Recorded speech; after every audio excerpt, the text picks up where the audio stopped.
Halo, perkenalkan nama saya Natasha Kadri. Saya dari Prodi Akuntansi. Di sini saya mau menjelaskan tentang pertemuan sesi 9. Jadi di sini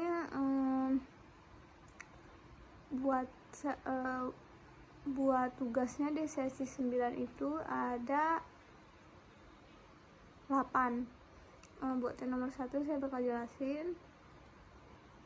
Di sini buat jelasin konsep teori konsumsi menurut Keynes dan bagaimana teori tersebut bisa mempengaruhi keputusan konsumsi individu dalam perekonomian. Jadi teori konsumsi Keynesian ini menjadi fondasi pemahaman modern tentang hubungan antar pendapatan dan konsumsi. Keynes itu mengamati bahwa tingkat konsumsi masyarakat itu meningkat seiring dengan kenaikan pendapatan, namun tidak dengan porsi yang sama. Konsep penting dalam teori ini itu adalah konsep otonom, yaitu tingkat konsumsinya itu minimal yang tetap harus dipenuhi meskipun pendapatan seseorang itu nol. Jadi ini mencakup kebutuhan dasar seperti makanan, tempat tinggal yang harus dipenuhi dengan cara apapun. Pengaruhnya pada ekonomi ini yaitu setiap pengeluaran baru itu baik konsumsi otonom atau otonomi meningkat atau pengeluaran pemerintah memiliki efek riak atau efek pengganda. Terus pengeluaran Anda menjadi pendapatan bagi orang lain. Orang lain itu membelanjakan lagi menjadi pendapatan bagi orang ketiga dan seterusnya.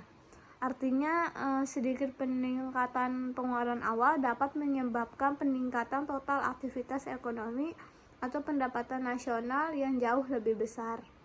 Terus buat nomor 2-nya itu disuruh menurut teori konsumsi permanen yang dikemukakan oleh Milton Friedman, bagaimana penghasilan permanen itu mempengaruhi pola konsumsi individu. Disuruh jelasin dengan contoh. Di sini teori permanen itu rata-rata pendapatan jangka panjang yang diharapkan individu atau penghasilan tetap yang berkelanjutan.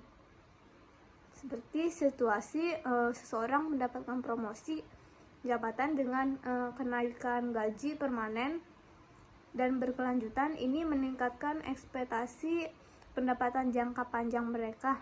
Nah, pengaruhnya pada konsumsi itu, konsumsi individu akan meningkat lebih signifikan dan secara berkelanjutan mereka juga bisa merasa lebih kaya dalam jangka yang lumayan panjang gitu dan menyesuaikan standar hidup mereka.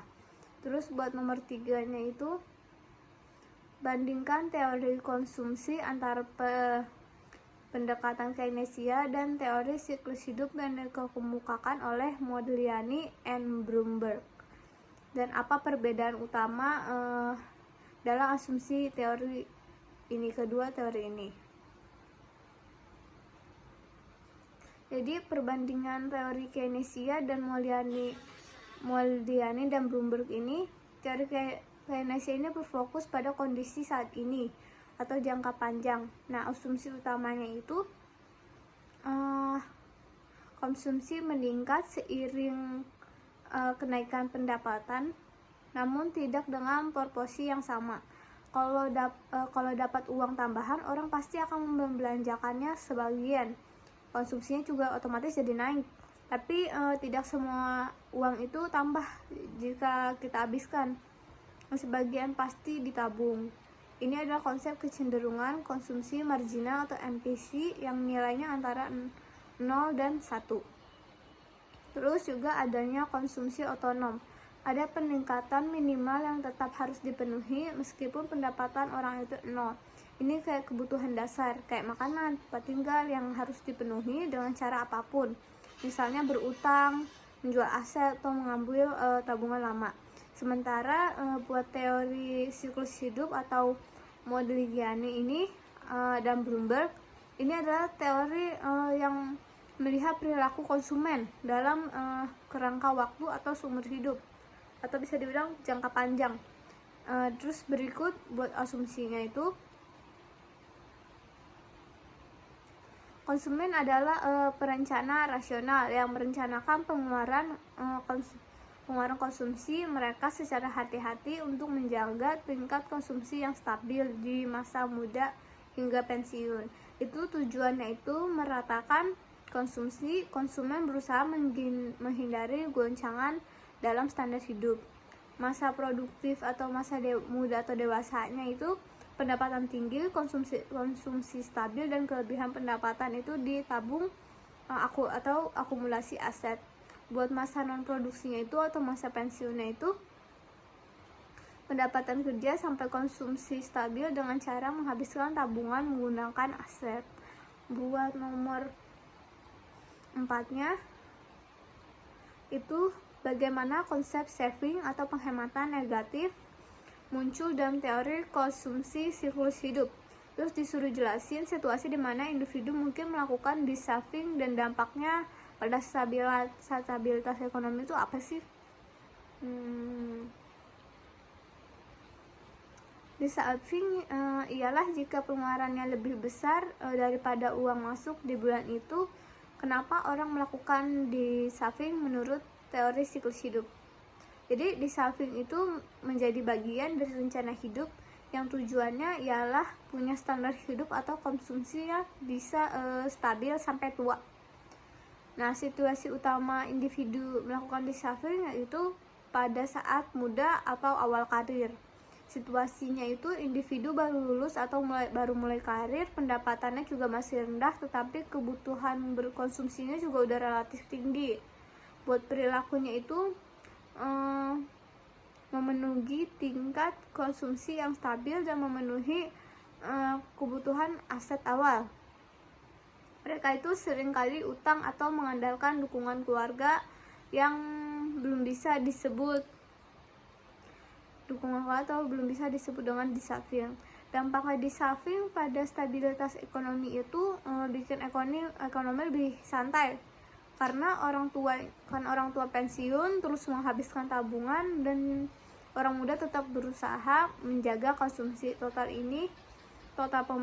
pembelanjaan atau konsumsi agregat di negara, jadi nggak gampang jatuh. Contohnya pas lagi resesi, banyak gaji yang dipotong. Kalau semua orang berhenti belanja total, ekonomi bisa makin parah. Tapi karena ada jutaan pensiunan yang harus tetap belanja dengan de-saving, jatuhnya ekonomi bisa sedikit direndam. Terus buat nomor 5-nya,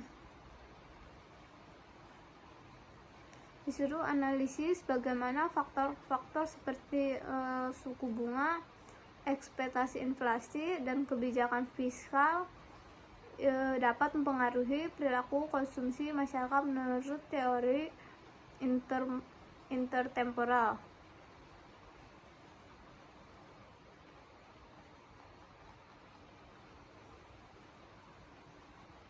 Teori konsumsi intertemporal itu menjelaskan bahwa masyarakat membagi konsumsi antar sekarang dan masa depan berdasarkan pendapatan, bunga, dan ekspektasi ekonomi.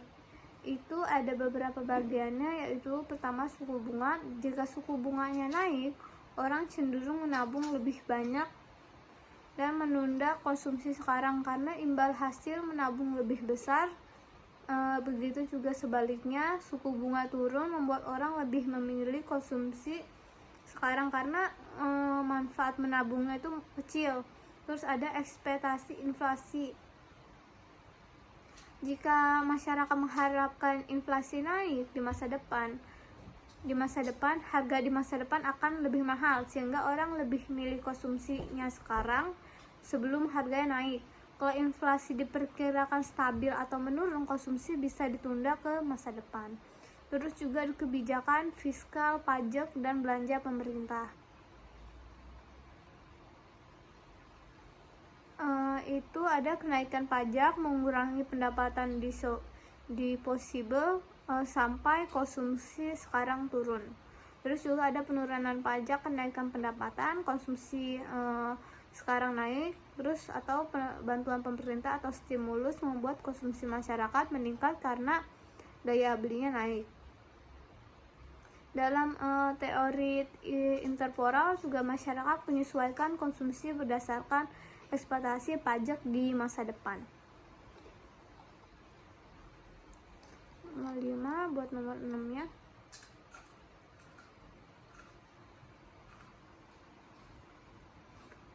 Dalam konteks teori konsumsi, jelaskan peran dan pengaruh kebijakan subsidi terhadap pola konsumsi masyarakat. Apakah subsidi ini selalu meningkatkan konsumsi, dan juga jelaskan. Oke. Jadi pengaruh subsidi pada pola konsumsi, yaitu subsidi itu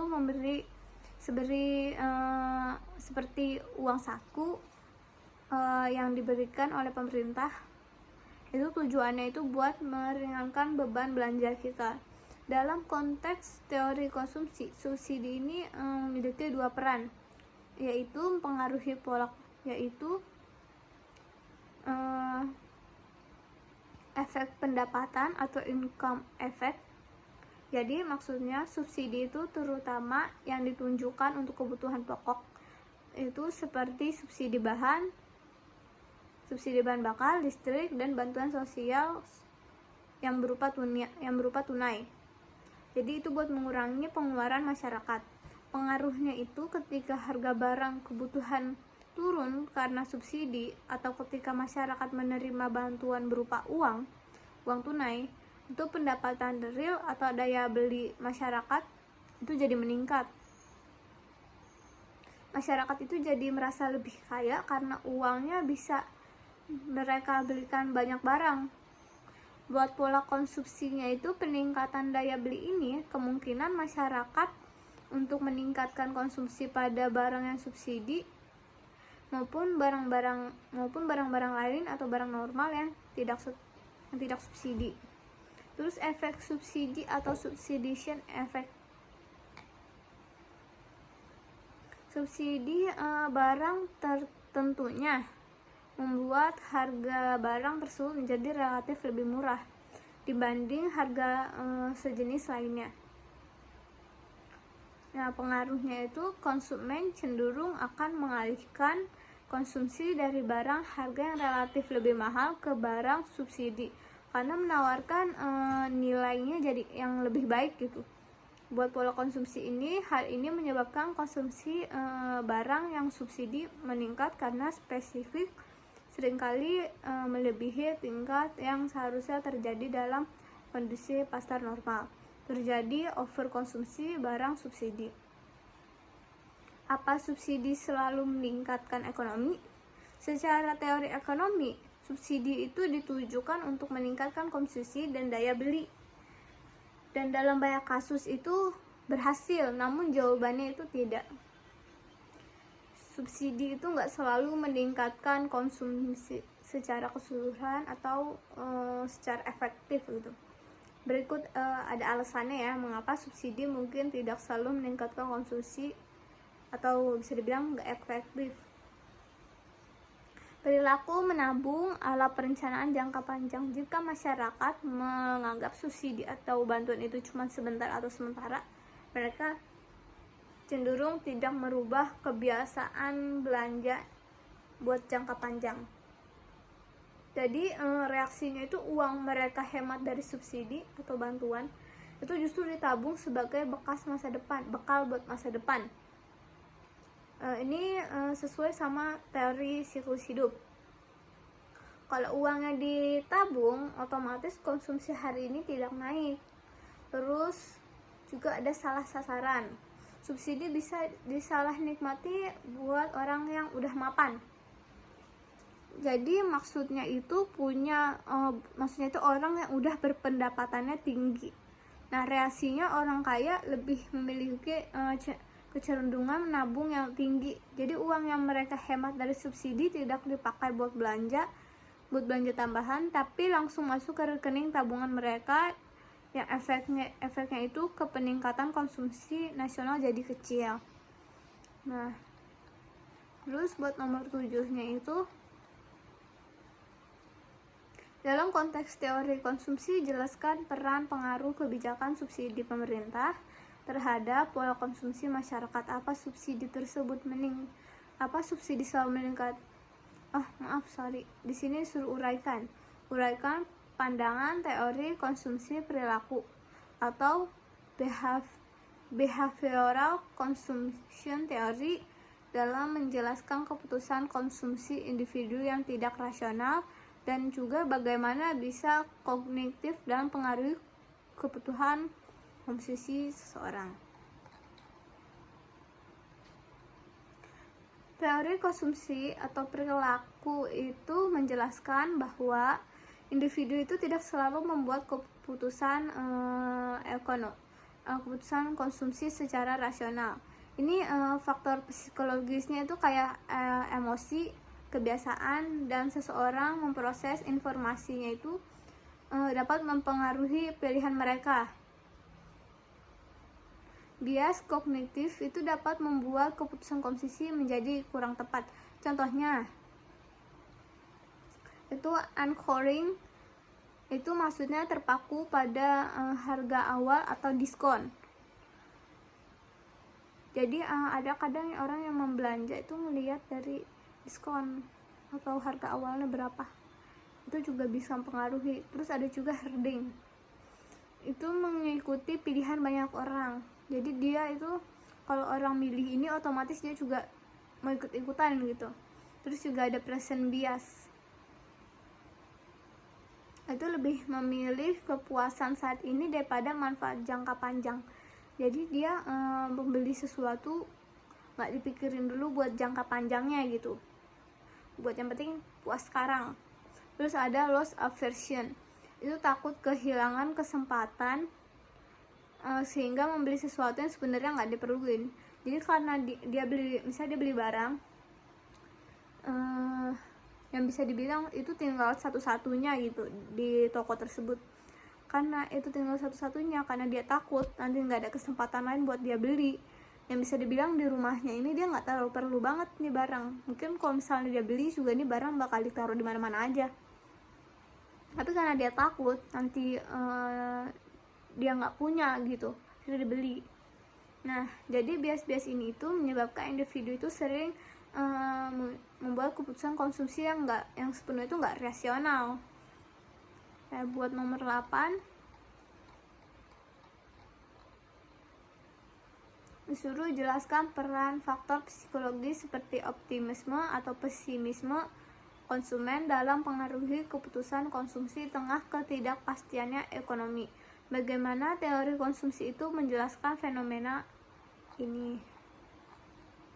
Jadi faktor psikologis seperti optimisme dan pesimisme konsumen itu memiliki peran penting dalam menentukan keputusan konsumsi, terutama saat kondisi ekonomi lagi nggak pasti. Jadi ketika konsumen optimis terhadap kondisi ekonomi masa depan, misalnya percaya bahwa pendapatan akan stabil atau meningkatkan mereka cenderung itu meningkatkan konsumsi dan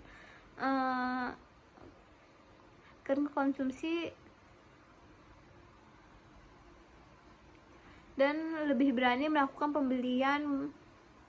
pembelian barang tahan lama atau pengeluaran yang besar. Jadi begitu juga sebaliknya. Ketika konsumen pesimis, mereka khawatir mendapatkan penurunan atau harga yang naik, sehingga mereka mengurangi konsumsi, menunda pembelian, dan lebih memilih untuk menabung.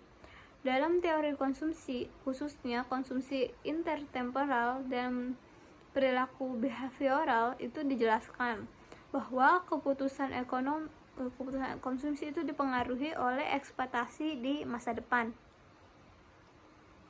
Nah, seperti teori intertemporal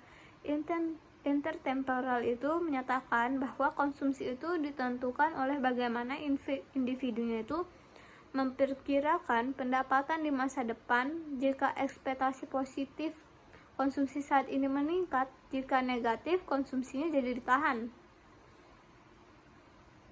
Nah, buat teori perilaku ini menjelaskan bahwa emosi dan persepsi resiko ini menyebabkan individu tidak selalu rasional dalam mengambil keputusan, sehingga optimisme atau pesimisme itu dapat memperbesar atau mengurangi konsumsi meskipun kondisi ekonomi objektif belum berubah. Dengan demikian, persepsi ekonomi konsumsi sangat mempengaruhi pola konsumsi ketika menghadapi ketidakpastian ekonomi.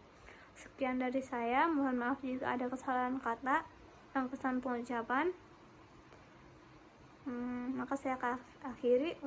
Assalamualaikum warahmatullahi wabarakatuh.